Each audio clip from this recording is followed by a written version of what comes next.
In the financial world, there's this concept we use called cost of capital, and it's pretty straightforward when you think about it. When a company borrows money or when it asks shareholders to invest, well, there's a price to that trust. You see, every dollar has expectations attached to it, expectations of return, of stability, of competent management, making rational decisions with other people's money.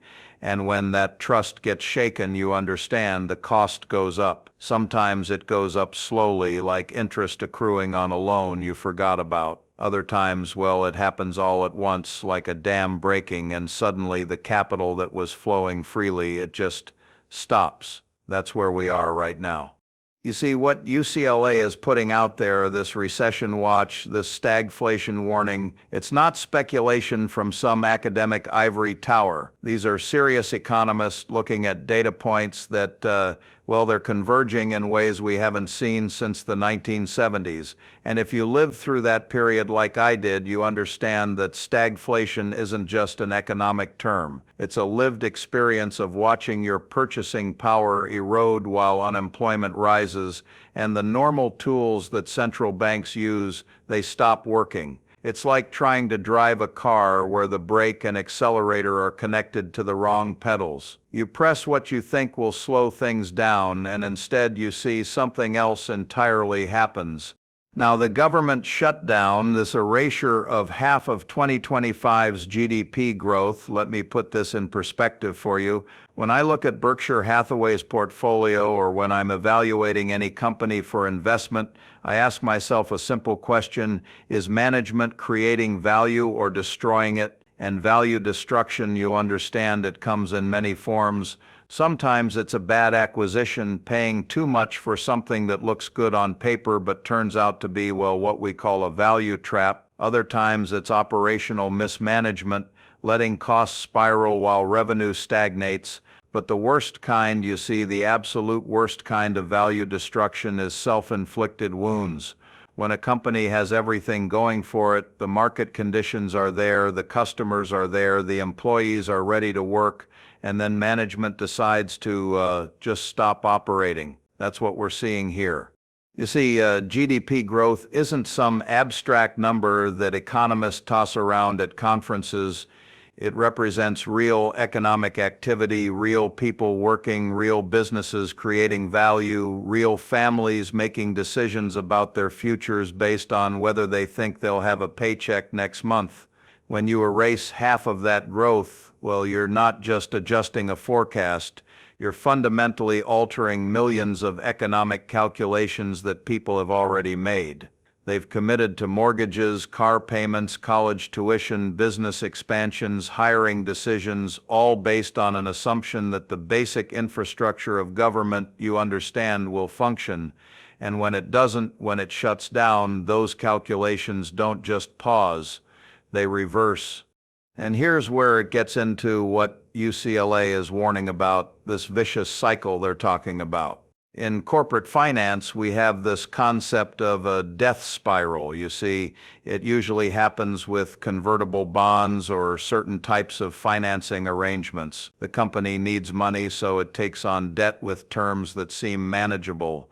But then something goes wrong, maybe sales decline or costs increase, and suddenly those debt terms become onerous. So the company has to cut back, maybe lay off workers, reduce investment, and that cutting back, well, it makes the underlying business weaker, which makes the debt even harder to service, which requires more cutting back. You see where this goes.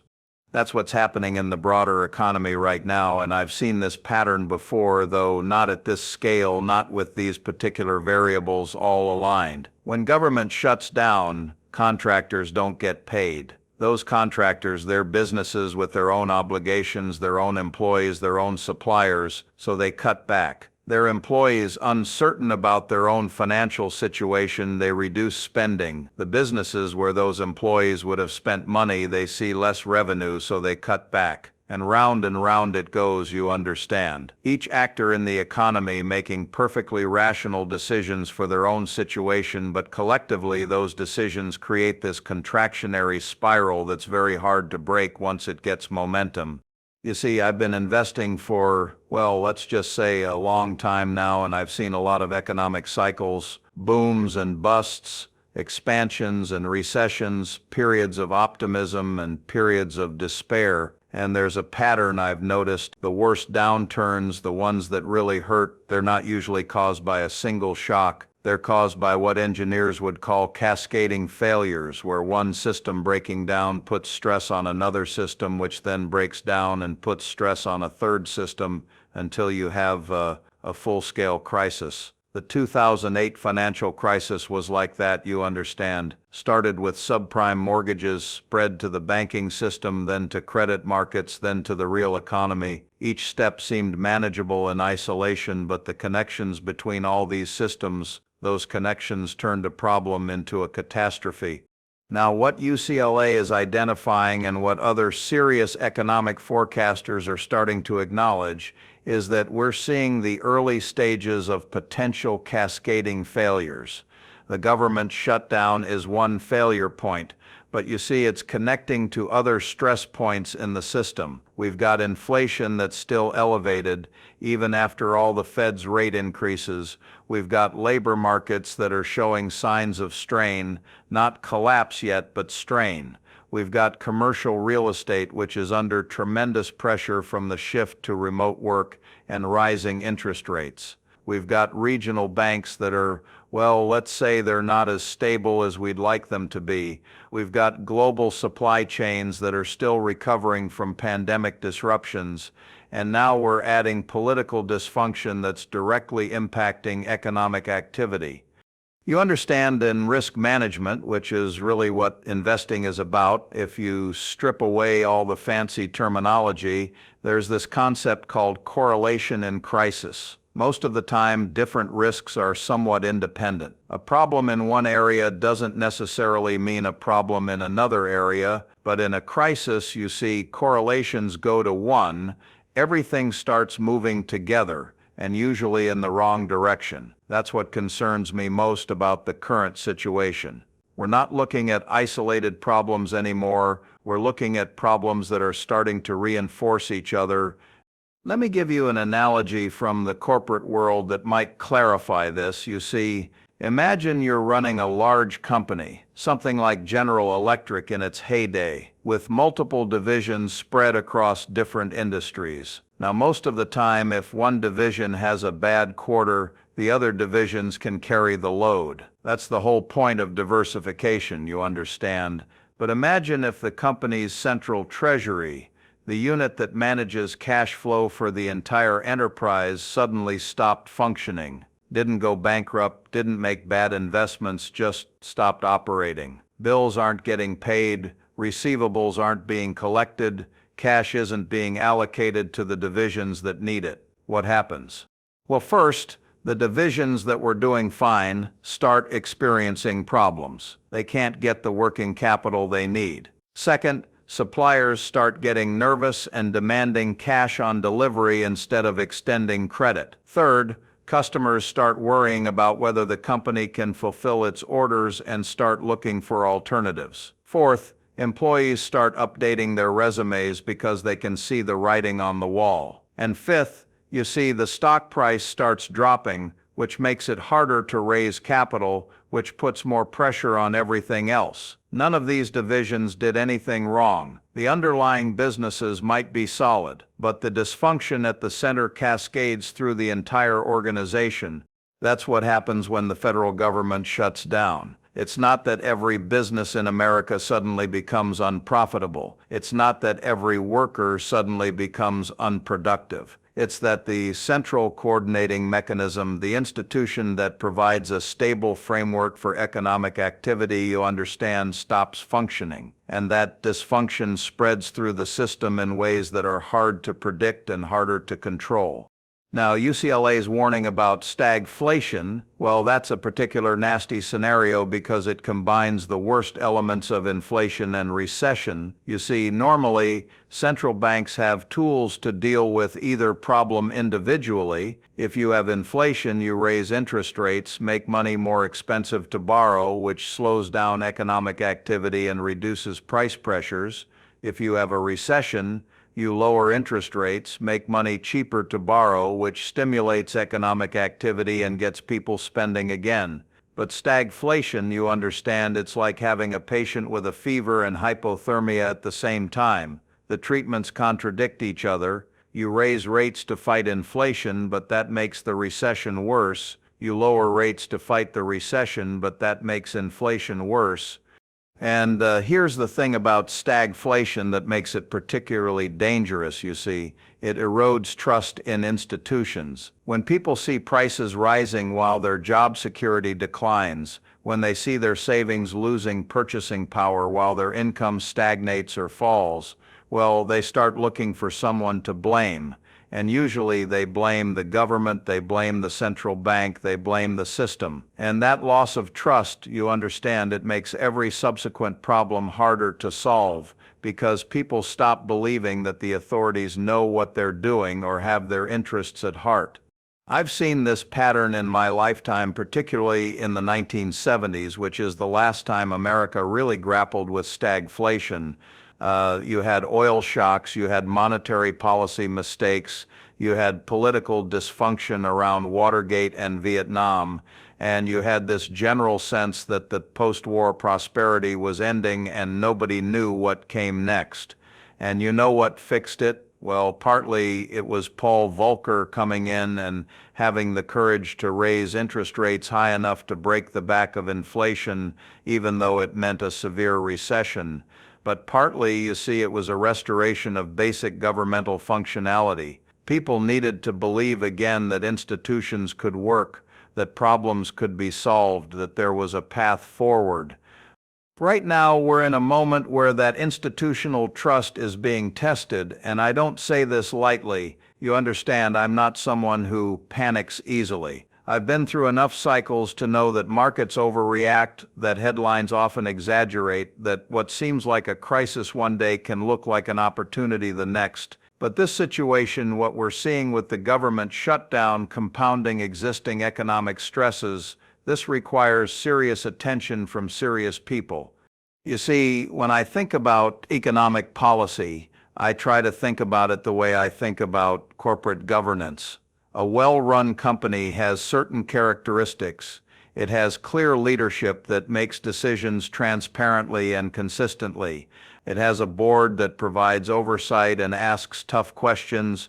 It has shareholders who hold management accountable but also give them room to execute long-term strategies.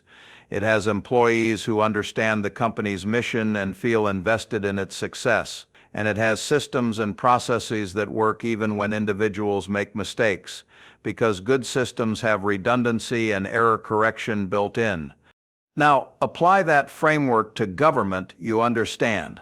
What do we see? We see leadership that's often unclear or contradictory. We see oversight mechanisms that have become politicized to the point where they're not functioning as intended. We see citizens who feel increasingly disconnected from the decisions being made on their behalf. We see employees, the civil servants who keep things running day to day, who are being treated as pawns in political battles rather than valuable institutional resources.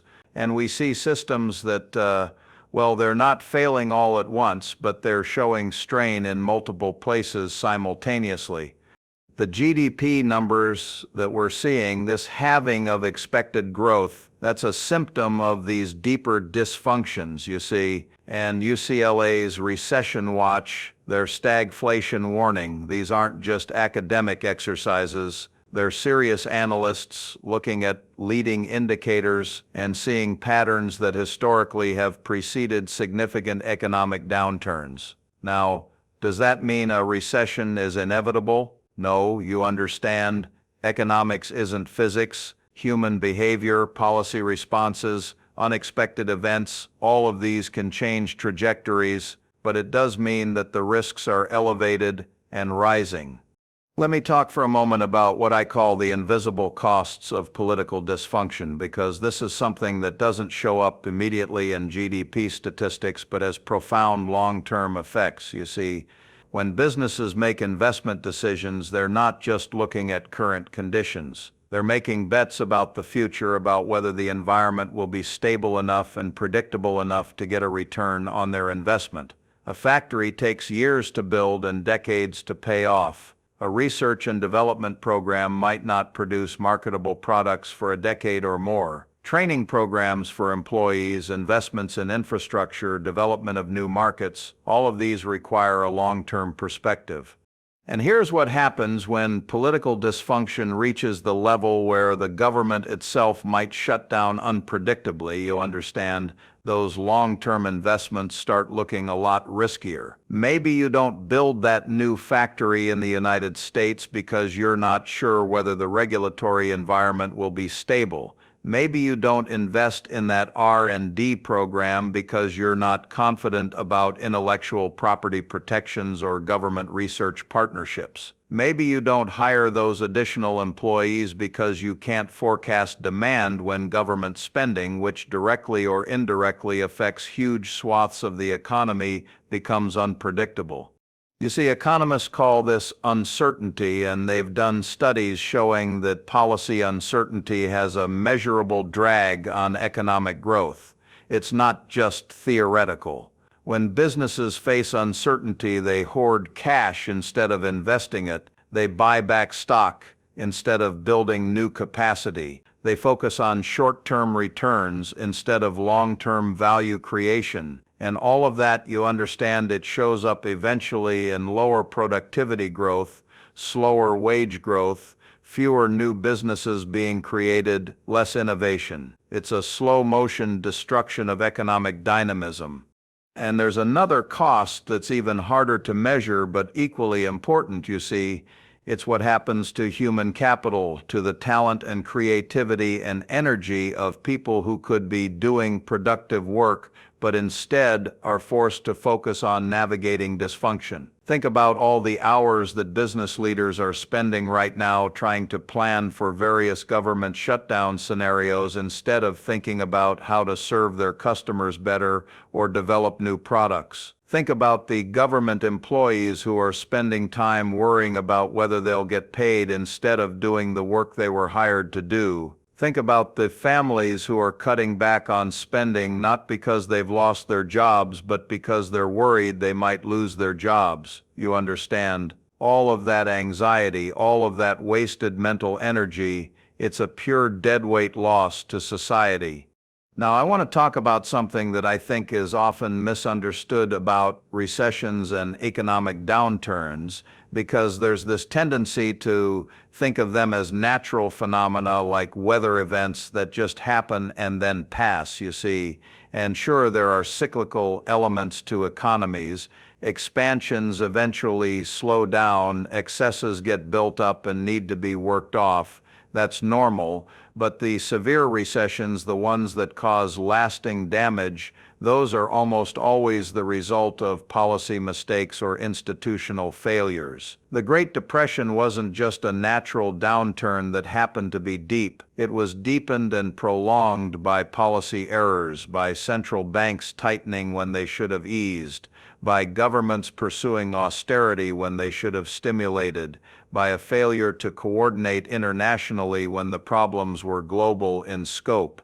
Similarly, you understand the 2008 financial crisis wasn't just about subprime mortgages. It was about regulatory failures that allowed excessive risk-taking, about institutional failures that prevented early intervention, about a lack of understanding about how interconnected the financial system had become. The housing bubble could have deflated gradually with appropriate policy responses. Instead, it became a full-blown crisis because the mechanisms that should have contained the problem didn't work.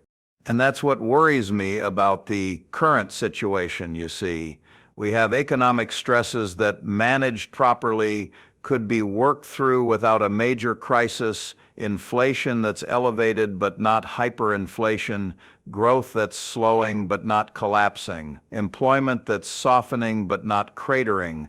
These are manageable problems if, and this is a big if, you understand, The institutions that need to manage them are functioning properly. But when the government itself becomes a source of instability rather than a source of stability, when political dysfunction prevents the implementation of coherent economic policy, well, manageable problems can metastasize into crises. Let me give you another corporate analogy, because I think it's relevant here. You see, imagine you're on the board of a company that's facing some challenges. Maybe demand for its products is softening a bit, maybe input costs are rising, maybe there's new competition in the market. These are normal business challenges, you understand, the kind that good management deals with all the time. You adjust your strategy, you look for efficiencies, you invest in innovation, you communicate clearly with stakeholders about what you're doing and why. If you do those things, you usually come out fine, maybe even stronger than before. But now, imagine that same company facing the same challenges, except the CEO and the board are locked in a power struggle. They can't agree on strategy, so no strategy gets implemented. They can't agree on budget allocations, so spending just sort of happens without clear priorities. They can't communicate clearly to employees because they're not aligned internally. They can't give confidence to investors because the leadership itself seems uncertain. What happens to that company? Even if the underlying business challenges were manageable, you see, the leadership dysfunction makes them unmanageable. Eventually, the company either gets acquired at a distressed price, or it goes bankrupt, or it limps along as a shadow of what it could have been.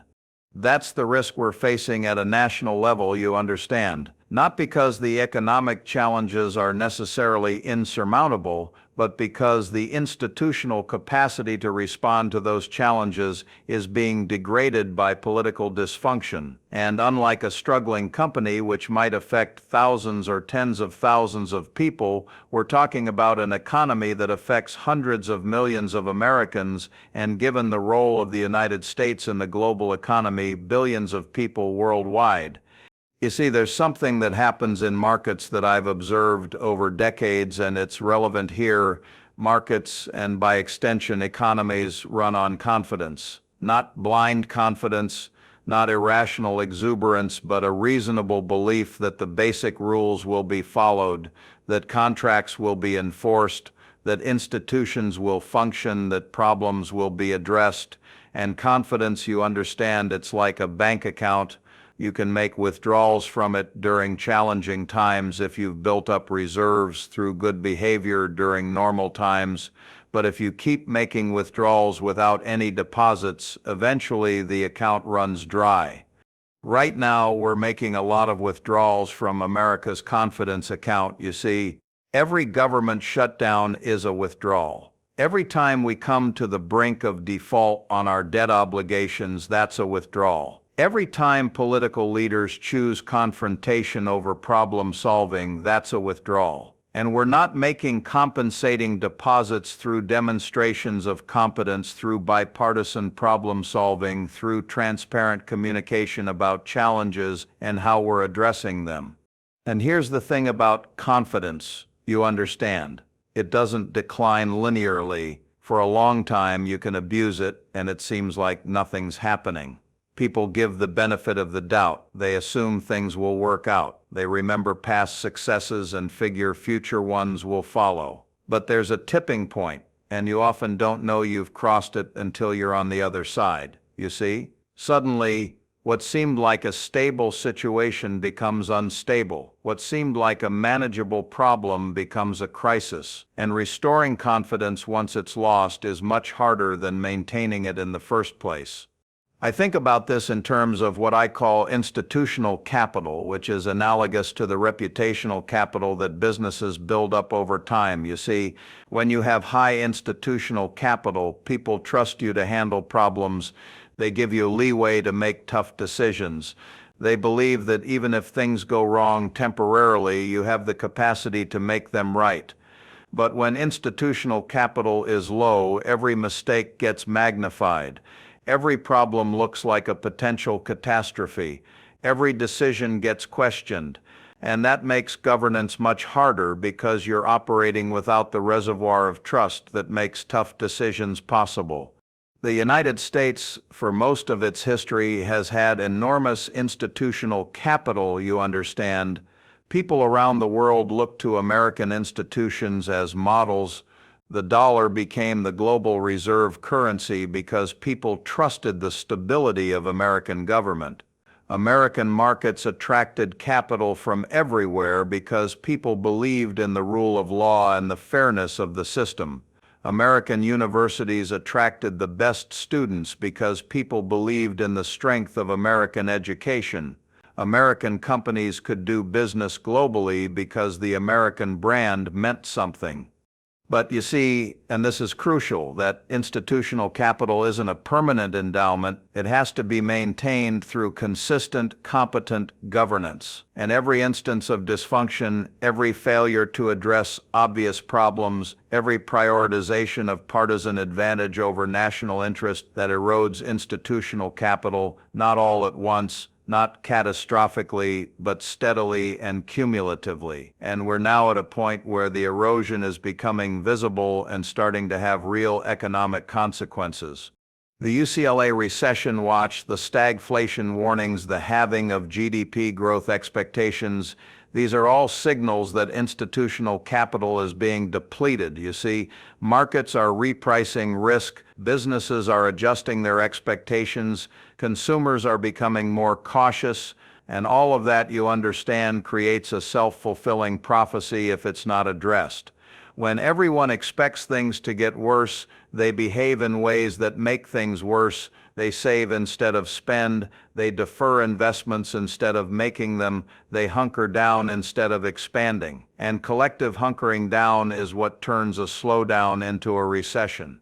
Now, I want to talk about the specific mechanisms through which government dysfunction translates into economic contraction, because I think understanding the transmission mechanisms is important. You see, it's not just a vague sense that political problems cause economic problems.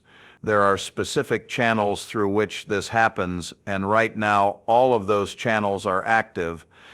First, there's the direct fiscal impact, you understand. When the government shuts down, it stops spending money. That might sound good if you're focused on reducing the deficit, but in the short term, it's contractionary. Government purchases of goods and services, government employee salaries, government contracts, all of that is demand in the economy. When that demand suddenly disappears, the businesses and workers who were serving that demand are affected.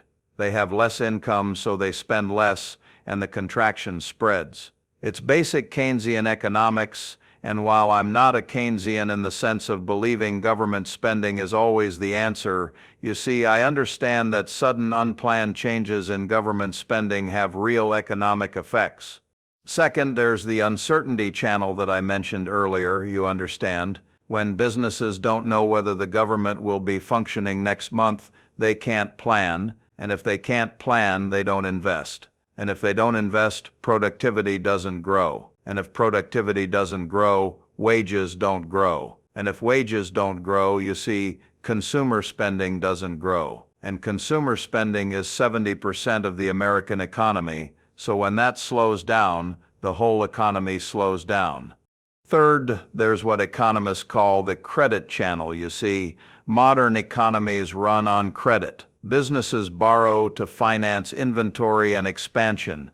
Consumers borrow to buy houses and cars. And the cost and availability of that credit depends on confidence in the economic outlook. When there's political dysfunction and economic uncertainty, lenders become more cautious. They charge higher interest rates to compensate for perceived risk. They tighten lending standards. And that makes credit less available and more expensive, which slows down economic activity. We're already seeing this in some sectors, you understand. Commercial real estate lending has tightened significantly. Small business lending is becoming more difficult. Even consumer credit is showing signs of stress. Fourth, there's the international dimension, you see. The United States doesn't exist in economic isolation. We're deeply integrated into global markets, global supply chains, global financial flows, and when America looks unstable, that has ripple effects worldwide. Foreign investors become more cautious about holding dollar assets. International businesses reconsider investments in the United States. Trade partners start looking for alternatives to dollar-based transactions. And all of that, you understand, it feeds back into the domestic economy through exchange rates, capital flows, and export competitiveness. Now, let me address something that I think is important here, because there's sometimes a tendency to think that economic downturns are, well, they're kind of cleansing, you see, that they clear out excesses and make room for more productive activity. And there's some truth to that in the context of normal business cycles. Companies that aren't serving customers well should fail and be replaced by better companies. Investments that aren't generating returns should be liquidated and the capital redeployed elsewhere. That's creative destruction, and it's a healthy part of capitalism. But the kind of downturn we risk right now, driven by political dysfunction rather than economic fundamentals, that's not creative destruction, you understand. That's just destruction. When a good business fails because the economy has contracted due to a government shutdown, not because it was poorly managed or serving customers badly, that's a waste. When talented people are unemployed, not because their skills aren't valuable, but because overall demand has collapsed, that's a waste. When productive capital sits idle, not because it's obsolete, but because confidence has evaporated, you see, that's a waste. And waste on that scale, it doesn't make the economy stronger, it makes it weaker. And there's a particular concern I have about timing, because we're not dealing with just the cyclical challenges of a normal economy, you understand. We're also dealing with structural challenges that require long-term investment and commitment. Climate change, which is going to require massive investments in new energy infrastructure. Aging demographics, which is going to put pressure on healthcare and retirement systems. Technological disruption, particularly around artificial intelligence, which is going to transform labor markets. Global competition, particularly from China, which requires strategic thinking about industrial policy and education. These are huge challenges, you see, the kind that require decades of sustained effort to address, and they require a functioning government that can make long-term plans and follow through on them. When government is dysfunctional, when we're shutting down over political disputes, when we're unable to pass budgets or make basic decisions about priorities, you understand, we're not just failing to address current economic problems. We're failing to prepare for future challenges that are already visible on the horizon. I think about the infrastructure deficit in this country, for example. You see roads, bridges, electrical grids, water systems. Much of our critical infrastructure is aging and needs replacement or major upgrades. That's been true for decades, and we've known about it for decades. But every time we might have made progress on addressing it, political dysfunction has gotten in the way, and meanwhile the problem gets worse and more expensive to fix. That's not good management by any definition, you understand. It's like having a roof that needs repair and deciding to wait until the whole structure is compromised before doing anything about it. Or think about education, which is fundamental to long-term economic competitiveness, you see. We have clear evidence about what works in education, what doesn't work, what investments generate returns. But actually implementing coherent education policy at a national level has become almost impossible because of political polarization, and meanwhile other countries are investing heavily in their education systems and the competitive gap is widening. That's a problem that won't show up in GDP statistics for years, you understand, but it's accruing compound interest against us every year we delay addressing it. The same is true for research and development, for infrastructure, for healthcare systems, for all the foundational elements that make an economy productive over the long term. You see, political dysfunction doesn't just create immediate economic problems, It prevents us from making the investments that would ensure long-term prosperity. And that's perhaps the most serious cost of all, you understand, because short-term economic pain can be recovered from. But if you fall behind structurally, if you underinvest in your foundation for decades, catching up becomes extremely difficult. Now, I want to talk about something that's often missing from economic discussions, but that I think is crucial, and that's the moral dimension of economic policy. You see, economics isn't just about efficiency and growth and GDP numbers. It's about human welfare, about people's ability to live dignified lives, to support their families, to have opportunities for advancement, to feel secure in their old age. And when economic policy fails, or when political dysfunction prevents good economic policy, real people suffer. Not abstract statistics, you understand, but individuals with names and faces and families and dreams. I've been fortunate in my life, more fortunate than I probably deserved, you see. I was born at the right time in the right place with talents that happened to be well suited to the economic opportunities available. But I've never forgotten that my success depended on a functioning society, on institutions that worked, on an economic system that rewarded productive effort, on a government that provided basic stability and infrastructure. None of us succeed alone, you understand. We all stand on foundations built by previous generations and maintained by public institutions. And that means we have responsibilities, you see. Those of us who have been successful in this system, we have a responsibility to ensure it continues to function for future generations. We have a responsibility to speak up when we see it being damaged. We have a responsibility to insist on competent governance even when it might not be in our immediate narrow self-interest. Because a society where everyone just looks out for themselves, where no one maintains the commons, you understand that society eventually collapses. And then everyone loses, even those who thought they were ahead. This is why I find the current situation so frustrating, you see. We have enormous resources as a nation. We have talented people. We have productive capacity. We have technological capabilities. We have natural resources. We have legal and institutional frameworks that, while imperfect, are still among the best in the world. There's no reason we couldn't address the challenges we face, you understand. The constraints aren't economic or technological. They're political. They're about will and leadership and the ability to work together toward common goals. And when I see that being squandered, when I see political leaders choosing to shut down the government rather than compromise, when I see institutions being degraded for partisan advantage, you see, it's not just frustrating as an economic matter, it's disappointing as a human matter, because we're better than this. America has been better than this. We've faced much more serious challenges in our history and found ways through them. But we did so by maintaining functional institutions and having leaders who, whatever their disagreements, ultimately put the national interest above partisan considerations.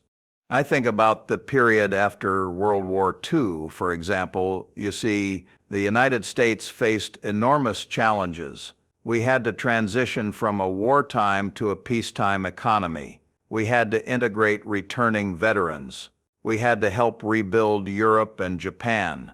We had to confront the Soviet Union and the nuclear age. We had to address long-standing civil rights issues. These were huge, complicated, contentious problems, you understand.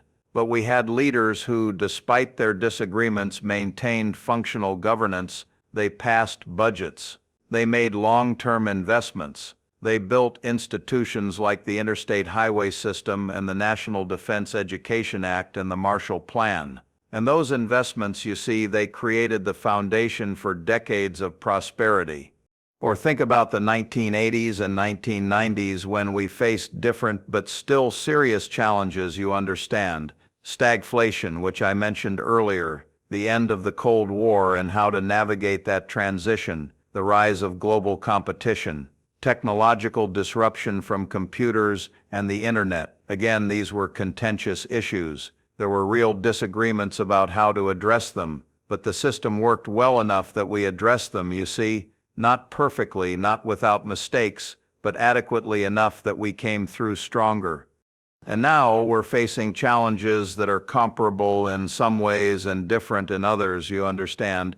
But what's different isn't primarily the nature of the challenges, it's the functionality of our political system and governmental institutions. We've allowed political polarization to get to the point where basic governance has become difficult. We've allowed the media environment to become so fragmented that we can't even agree on basic facts. We've allowed money and politics to reach levels that distort decision-making, and we've allowed norms of behavior, the unwritten rules that make democracy work, to erode.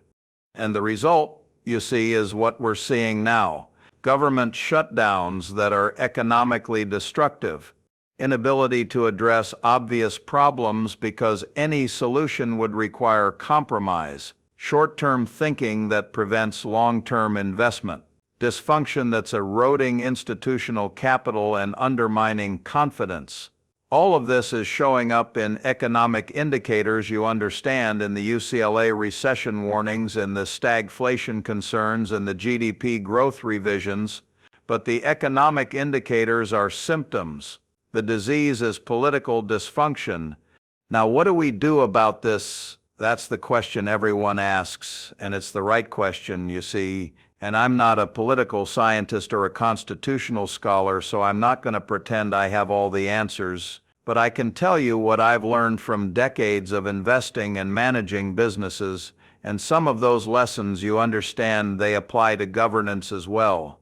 First, you have to acknowledge the problem clearly and honestly. You see, in business, when something's not working, the worst thing you can do is pretend it's fine. You have to look at the data, assess the situation objectively, and admit that there's a problem. And right now, we need to admit clearly that our political system isn't functioning as it should, that government dysfunction is creating economic problems, you understand, and that if we don't address it, things will get worse. Second, you need to focus on what matters most. You see, in a turnaround situation in business, you can't fix everything at once. You have to prioritize, you have to identify the critical functions that need to work and make sure they work, even if other things have to wait. And in governance right now, you understand the critical function is basic operational continuity. The government needs to function, budgets need to be passed, debts need to be paid, basic services need to be provided. Everything else, all the policy disputes and ideological disagreements, those can wait until we've restored basic functionality. Third, you need accountability, but also grace. You see, in business, when management makes mistakes, they need to be held accountable. But you also need to give people room to make decisions without fear that every mistake will be career-ending, you understand. Right now, our political culture has become so punitive that any compromise gets attacked as betrayal. Any acknowledgement of error gets weaponized by opponents. That makes it almost impossible for leaders to do what needs to be done. We need to create space for politicians to make tough choices without being destroyed for it. Fourth, you need to rebuild trust through consistent behavior over time. You see, trust isn't restored through words or promises. It's restored through actions, through doing what you said you'd do, through demonstrating competence repeatedly, you understand. And that means our political leaders need to start following through on commitments, maintaining consistency in policy, communicating honestly about challenges and trade-offs. It won't happen overnight, but over time, consistent, competent behavior rebuilds institutional capital. And fifth, you need to think long-term even while addressing short-term problems, you see. In business, you can't sacrifice long-term viability for short-term survival, but you also can't ignore immediate threats. You have to do both. And in governance right now, you understand, we have to address the immediate economic problems, the recession risks, the stagflation concerns. while also making the long-term investments in infrastructure and education and research and all the things that will determine whether we're competitive and prosperous decades from now. Now, I know some people will say I'm being too negative, that things aren't as bad as I'm making them out to be, you see, and maybe they're right. Maybe I'm wrong about the severity of the risks. I hope I am. You understand. I'd be delighted to be proven wrong. But I've lived through enough economic cycles and business situations to know that hoping for the best without preparing for difficulties is not a strategy. It's a gamble. And when we're talking about the welfare of hundreds of millions of people, gambling seems irresponsible. And I know others will say I'm being too political, that I should stick to business and investing and leave politics to politicians, you see. But here's the thing, and this is important to understand: economic policy is everyone's business. The decisions being made in Washington or not being made, they affect every business, every investor, every worker, every family. And when those decisions are being made badly or not being made at all, people who understand economics and business have a responsibility to speak up, you understand. Not to tell people how to vote or which party to support, but to point out when policies are economically destructive and when dysfunction is creating unnecessary risk. Because at the end of the day, you see, what we're talking about isn't really politics in the sense of partisan advantage. It's about competent governance, about institutions functioning, about society working the way it's supposed to work. And all of us, regardless of our political views, you understand, we all have an interest in that, conservative or liberal, Democrat or Republican, business owner or worker, young or old. We all benefit from a stable, functioning economy and government, and we all suffer when dysfunction creates unnecessary crises. The UCLA recession warning, the stagflation concerns, the GDP growth revisions, these are serious signals that shouldn't be ignored, you see. They're telling us that the economic situation is becoming precarious, that risks are elevated, that the margin for error is shrinking. And while I don't believe economic collapse is inevitable, you understand, I do believe that without significant course correction in terms of political functionality and governmental competence, we're heading toward a very difficult period. And difficult periods leave scars, you see. They affect people's life trajectories in ways that can't be easily undone. If you lose your job during a recession, especially if you're early in your career, research shows it affects your lifetime earnings. If you have to delay education or training because of economic hardship, you understand that affects your long-term productivity and earnings potential. If businesses fail not because they were poorly managed, but because the economy contracted, that's productive capital destroyed that could have been creating value. If we underinvest in infrastructure and education and research during difficult times, we fall behind competitors in ways that compound over time. These aren't just abstract costs, you see. They're real impacts on real people, and they're largely preventable if we maintain basic governmental functionality and implement sensible economic policies. But prevention requires action now, you understand, before the problems metastasize into a full-blown crisis. Once you're in crisis mode, your options become much more limited and much more painful. I think about risk management a lot because that's really what investing is fundamentally about, you see. You're trying to generate returns, yes, but you're trying to do it while managing risk, while ensuring that you don't lose money you can't afford to lose. And the cardinal rule of risk management, you understand, is that you don't take risks you don't have to take. If there's a risk you can easily avoid, you avoid it. You save your risk budget for situations where you have to take risk to achieve important goals. And that's what's so frustrating about the current situation, you see. The risks we're taking with government shutdowns, with political dysfunction, with policy uncertainty, these aren't risks we need to take. They're not unavoidable consequences of necessary actions. They're self-inflicted wounds, you understand, entirely preventable with even minimal levels of political competence and good faith. We're using up our risk budget on nonsense, and that means we have less capacity to handle the real unavoidable risks that any economy faces.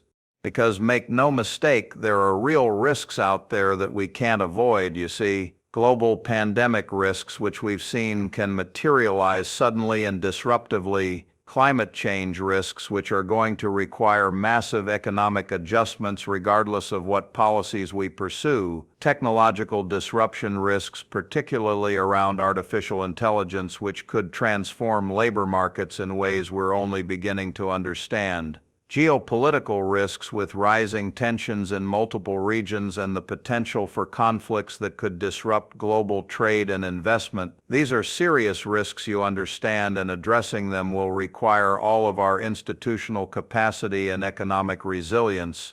But if we've already depleted our institutional capital through political dysfunction, if we've weakened our economy through unnecessary government shutdowns, if we've undermined confidence through repeated demonstrations of incompetence, you see, then we won't have the resources and capabilities we need to address those unavoidable risks when they materialize. And they will materialize, you understand. Not all of them, and not all at once, but some subset of them will happen, and we need to be prepared. This is why I keep coming back to the concept of institutional capital, because it's the reserve we draw on during crises, you see. When you have high institutional capital, when people trust that government will work and problems will be addressed, you can mobilize resources quickly. You can implement emergency policies. You can ask citizens to make sacrifices because they believe those sacrifices are necessary and will be managed competently. But when institutional capital is low, you understand, every response to every problem becomes contentious. People don't trust that emergency measures are actually necessary or that they'll be implemented fairly, and that makes crisis response much harder and much less effective. I saw this during the 2008 financial crisis, for example. You see, the initial government responses like TARP were extremely controversial. People were angry about bailing out banks, and in many ways that anger was justified, you understand. But the government still had enough institutional capital that they could implement those policies, and those policies, whatever you think about their distributional consequences, did prevent a complete collapse of the financial system.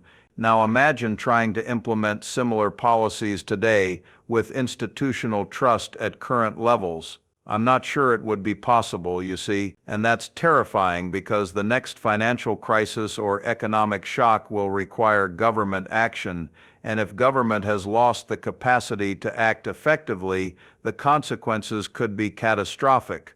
So when I look at the UCLA recession warnings, when I see GDP growth being revised downward, when I hear economists talking about stagflation risks and vicious cycles, you understand I'm not just thinking about the immediate economic pain, though that's real and important. I'm thinking about the institutional degradation that's occurring and what that means for our collective capacity to handle future challenges. Because the challenges aren't going to stop coming, you see, and if we can't handle the current ones, which are serious but manageable with competent governance, how will we handle the next ones, which might be even more severe?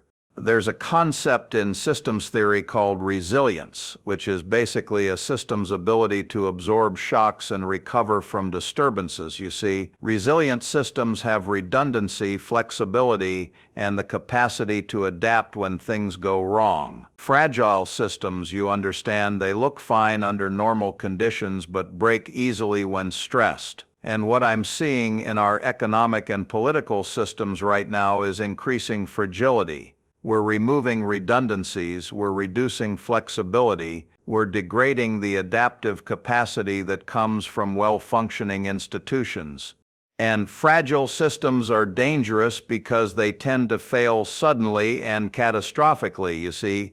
Everything looks fine, and then one day it doesn't. The failure, when it comes, you understand, seems to come out of nowhere, but actually the vulnerability had been building for a long time. It just wasn't visible until the system got stressed enough to reveal the cracks. That's what happened in 2008 with the financial system. Everyone thought everything was fine, right up until the moment it wasn't. And I worry we're setting ourselves up for a similar moment in terms of our broader economic and political system.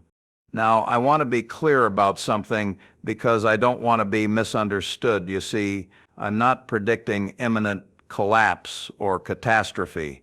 The American economy is still enormous and productive. We still have tremendous resources and capabilities. The entrepreneurial energy and innovation that have always been strengths are still present, you understand.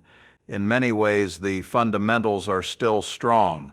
But having strong fundamentals doesn't protect you from crisis if your management is incompetent or your governance is dysfunctional. History is full of organizations and societies that had tremendous resources but failed because they couldn't govern themselves effectively.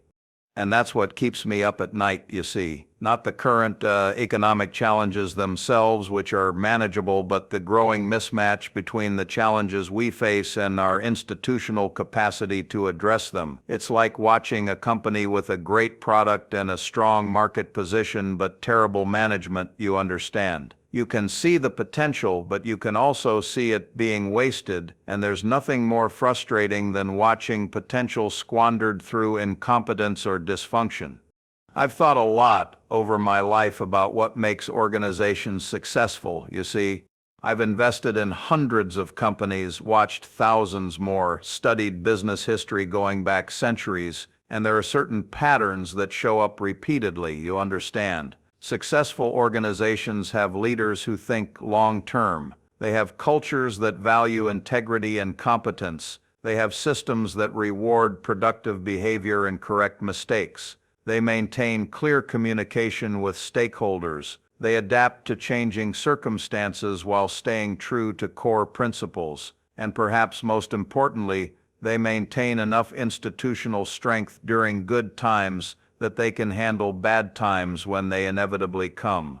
All of those patterns apply to governance just as much as to business, you see.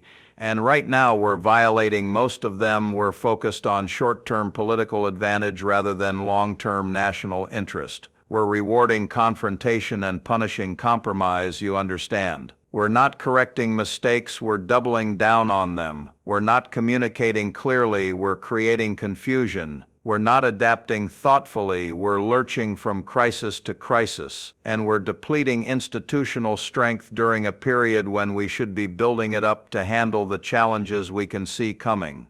And the economic consequences of all this are becoming increasingly visible, you see. The UCLA Recession Watch isn't coming from partisan hacks.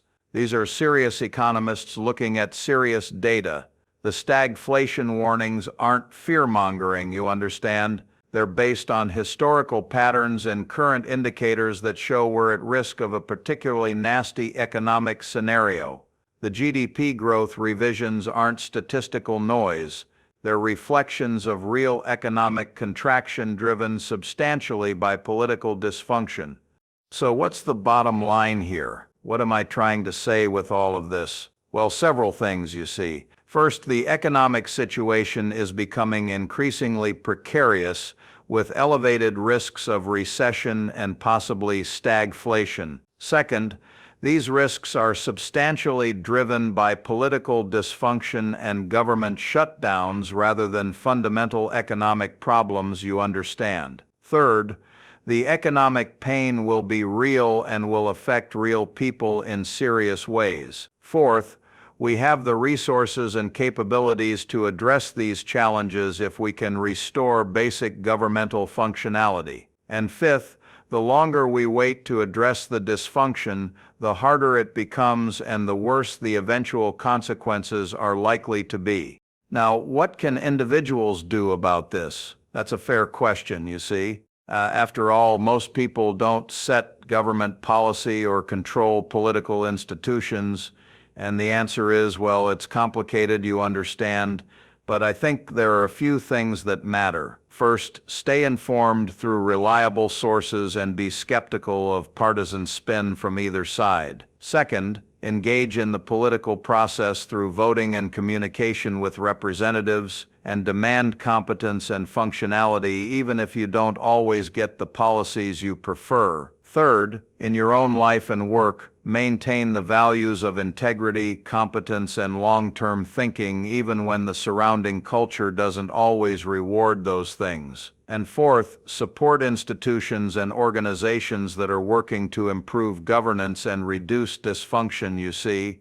But probably most importantly, recognize that we're all stakeholders in this system, you understand. Not just shareholders in the financial sense, but stakeholders in the broader sense of having a stake in how it works. And stakeholders have both rights and responsibilities. We have the right to expect competent governance, but we also have a responsibility to maintain the civic values and behaviors that make good governance possible. Democracy isn't a spectator sport, you see. It requires active participation and a willingness to put collective interests above narrow self-interest sometimes. And I know that's asking a lot, especially in a culture that increasingly emphasizes individualism and self-interest, you understand. But here's the thing. Your individual self-interest actually depends on collective functionality. You can't be individually prosperous in a society that's collectively dysfunctional, you see. Your business can't succeed if the broader economy is in crisis. Your investments can't generate returns if institutional capital collapses. Your family can't thrive if social institutions are failing. We're all connected, whether we like it or not. You understand, and our fates are more intertwined than our individualistic culture sometimes acknowledges. I've been thinking about legacy recently, as you do. When you reach a certain age, you see what matters. Looking back, what did I contribute? What will I leave behind? And for me, it's not primarily about the financial success, though I'm proud of what we've built at Berkshire, you understand. It's about whether I used the platform and resources I was fortunate enough to have to make things better in some small way, to help people think more clearly about business and investing, to maintain and strengthen institutions that matter, to speak up when I saw dysfunction or mistakes that needed correcting. And right now, I see dysfunction and mistakes that need correcting, you see. I see a political system that isn't working the way it should. I see governmental institutions being degraded. I see economic policies that are destructive rather than constructive. I see short-term thinking overwhelming long-term responsibility, you understand. And I feel an obligation to say something about it, not because I think I'm smarter than everyone else or because I have all the answers, but because silence in the face of dysfunction feels like complicity. So that's why I'm talking about this, you see. That's why I'm concerned about the UCLA recession warnings and the stagflation risks and the GDP growth revisions, not because I enjoy being pessimistic or because I think crisis is inevitable, you understand, but because I think we're at a moment where the trajectory still can be changed if enough people recognize the problems and demand better. If we just drift along, assuming things will work out somehow, we're likely to drift into a crisis that will be painful and long-lasting. But if we recognize the urgency and act accordingly, we might still avoid the worst outcomes. And let me be clear about what I mean by act accordingly, you see. I'm not talking about revolution or radical change or blowing up institutions.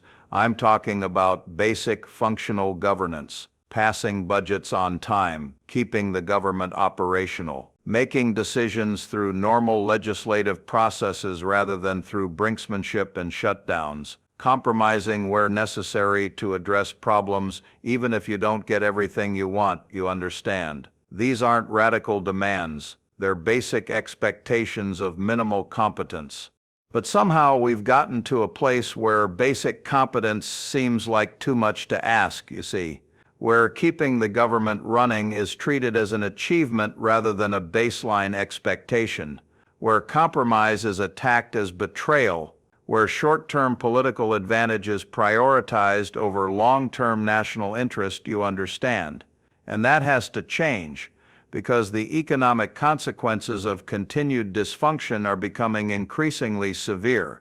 The vicious cycle that economists are warning about, where economic weakness leads to political dysfunction, which leads to more economic weakness, you see, that's a real risk. We've seen it in other countries. We've seen it in other historical periods. It's not something that only happens to other people in other places, you understand. It can happen here if we let it, and preventing it requires recognition that we're on a dangerous path and willingness to change course. I think about Argentina sometimes as an example of a country that had tremendous resources and potential but failed to achieve it due to political dysfunction and policy mistakes. You see, in the early 20th century, Argentina was one of the wealthiest countries in the world. It had vast natural resources, a well-educated population, strong institutions. But over the course of decades, you understand, political instability and economic mismanagement led to decline, not sudden collapse, but gradual erosion. And once that erosion reached a certain point, reversing it became very difficult. The country has been struggling with various economic crises for decades now. Now, am I saying America is Argentina? No, of course not, you see. We have many advantages Argentina didn't have. But the example illustrates that having resources and potential doesn't guarantee success, you understand. Governance matters, institutional quality matters, political functionality matters, and those things can be lost slowly and almost imperceptibly at first, but with cumulative effects that eventually become catastrophic. Or think about Japan's lost decades after the asset bubble burst in 1990. You see, Japan is still a wealthy, developed country with many strengths, but it went through 20-plus years of stagnation, of deflation, of zombie companies being kept alive, of political paralysis preventing necessary reforms, you understand. Not a collapse, but a slow, grinding diminishment of potential. And the people who lived through that, they lost opportunities. Career trajectories were altered, economic potential was wasted. Again, I'm not saying America is Japan, but the example shows that developed economies can stagnate for extended periods when policy mistakes and political dysfunction prevent adequate responses to problems. These are the kinds of scenarios that worry me when I look at current trajectories, you see, not hyperinflation and total collapse, but grinding stagflation and slow institutional decay. Not sudden crisis, but gradual erosion of capability and competitiveness, you understand. Because those gradual scenarios can be just as damaging in the long run, maybe more so because they're harder to recognize and respond to. When things collapse suddenly, everyone knows there's a crisis and mobilizes to respond. But when things erode gradually, you see, it's easy to normalize dysfunction and assume this is just how things are now. And that normalization of dysfunction is perhaps the most dangerous thing of all, you understand. When government shutdowns stop being shocking and start being routine, when policy incoherence stops being scandalous and starts being expected, when institutional degradation stops being alarming and starts being accepted, you see, that's when you know you're in real trouble, because it means people have given up on the possibility of good governance and are just trying to survive in the context of bad governance. And once that mindset sets in, actually restoring functional governance becomes much, much harder. So I guess what I'm saying after all of this is that we're at a critical juncture, you see. The economic warning signs are clear and getting clearer. The UCLA recession watch, the stagflation warnings, the GDP growth revisions, these aren't false alarms. They're serious indicators that should be taken seriously, you understand. The political dysfunction that's driving these economic problems is also clear and getting worse. And the window for relatively painless course correction is closing, you see. Not closed yet, but closing. And that means we all have choices to make about what we demand from our political leaders and institutions, you understand. We can continue to tolerate dysfunction and accept its consequences. We can continue to prioritize partisan victory over collective functionality. We can continue to degrade institutions and deplete institutional capital, or we can say enough. You see, we can demand better. We can hold leaders accountable for basic competence. We can insist on functional governance even if it means sometimes not getting exactly the policies we prefer. Those choices will determine whether the economic risks we're facing now turn into full-blown crisis or whether we manage to muddle through and eventually course correct, you understand. They'll determine whether we leave the next generation a functional, prosperous society or a dysfunctional, struggling one. They'll determine whether the institutional capital that previous generations built up gets completely depleted, or whether we manage to preserve enough of it to handle future challenges, you see. And I know I'm old, 94 years old, and maybe I'm just being an old man worrying about things that will work out fine, you understand. Maybe the younger generation will figure all this out and look back at these concerns as overwrought. I hope they do, you see. I hope I'm wrong about the severity of the risks, but I've lived through enough history to know that things don't always work out fine by themselves. Sometimes they work out badly, and sometimes the difference between good outcomes and bad outcomes is whether people recognized problems early enough and acted accordingly.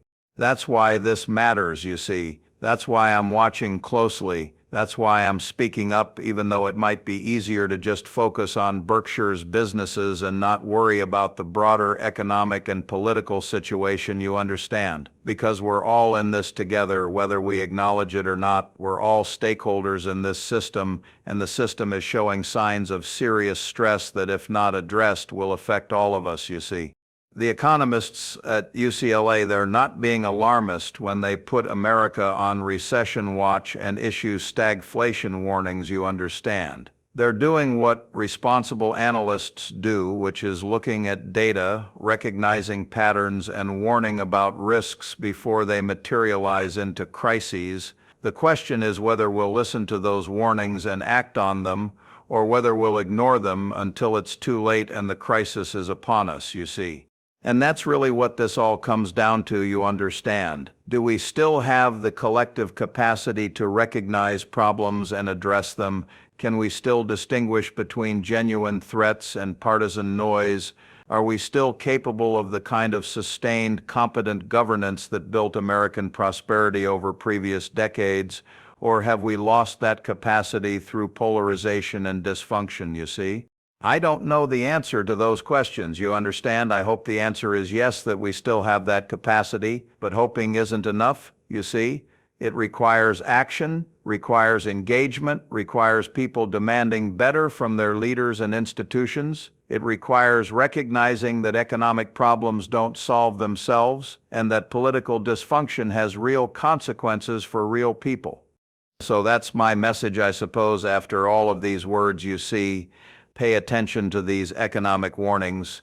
Understand that they're symptoms of deeper political dysfunction.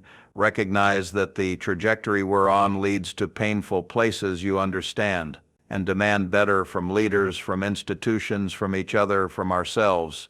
Because the alternative, letting things drift and hoping for the best, you see, that's not a strategy. That's just hoping we get lucky. And counting on luck when serious problems are visible and growing, you understand, that's not responsible, that's not wise, that's not what has made America successful in the past, and it won't make us successful in the future. That's why it matters. That's why I'm watching closely.